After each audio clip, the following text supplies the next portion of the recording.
Hello, welcome to my bookshelf with Tammy Powley, and this is another fun tag. Thank you to Books I Don't Read. Make sure you check out her videos. She has a wonderful, fun perspective when it comes to reading, and I do enjoy her videos quite a bit. So yeah, make sure you give her some YouTube love over there. And yeah, I have the questions that are part of the tag listed down below in the description, and I am tagging, boop, boop, boop, where's that? There you go.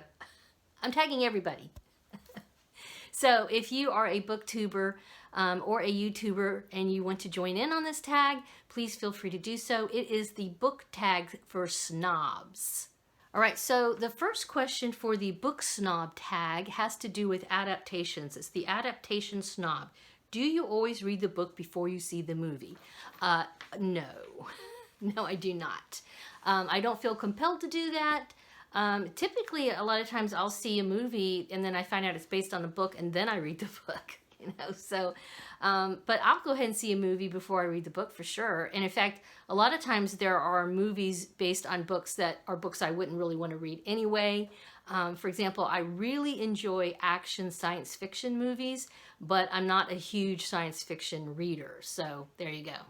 Question number 2 is format snob. You can only choose one format in which to read a book for the rest of your life. Which do you choose? Physical books, ebooks, or audiobooks? This is difficult because I really like Audible books. I like audiobooks a lot. I find them really super convenient, because I can basically read while I'm driving to work. Okay.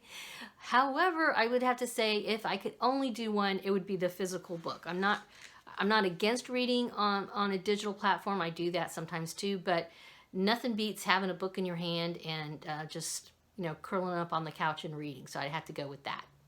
So the next question asks, would you date or marry a non-reader? Probably not. My husband is an avid reader of nonfiction. He likes to keep up on politics and the news and all that good stuff. He reads all throughout the day. Yeah, reads a lot. So I appreciate somebody who is who's a reader. We have the same. He doesn't read fiction like I do, but we both like to read and we like to keep current. And so I think that's an important part of a relationship. When I was younger, I'm sure I probably dated young men who did not read, but honestly, I don't even know. That wasn't even something I thought about back then. Question number 4 asks about the genre snob. If you had to ditch one genre that you would never, meaning you would never read it again, what would you get rid of? And I would have to say fantasy and sci-fi. It's not that I have never read that genre or might not in the future, but it's not that neither one are my typical go-to. Question 5 is the opposite sort of question 4. It asks you can only choose to read one genre for the rest of your life. What would that be? And I would have to say classic fiction, Jane Austen, Thomas Hardy, the Brontes, yes, anything, especially British, 18th, 19th century. Yeah, that would be my jam. Question 6 is called the Community Snob, and it asks, which genre do you think receives the most snobbery from the bookish community? And, I kind of hesitate because I don't feel like I am an expert on the bookish community. But I have a feeling it seems like probably romance tends to be looked down upon as not serious literature sometimes.